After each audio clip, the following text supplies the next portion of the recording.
কুড়িগ্রামের উলিপুরের ৫পি rail station থেকে চিলমারির Ramna rail station পর্যন্ত ২০ কিলোমিটার রেলপথে কোনো পাথর নেই।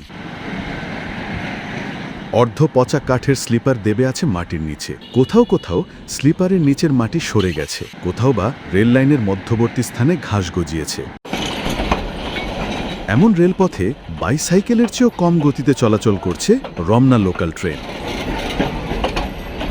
ঝুঁকি বিবেচনায় এই রেলপথে ট্রেনের গতি ঘণ্টায় মাত্র ১৫ কিলোমিটার নির্দিষ্ট করে দেওয়া হয়েছে।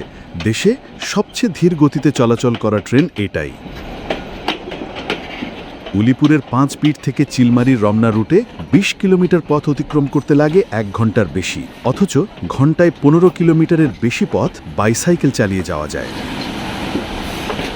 সংশ্লিষ্টদের শঙ্কা, সংস্কার ছাড়া এভাবে ট্রেন চলতে থাকলে যে কোনো সময়ে ঘটতে পারে বড় দুর্ঘটনা। আরিফুল ইসলাম রিগান, বাংলা ট্রিবিউন, কুড়িগ্রাম।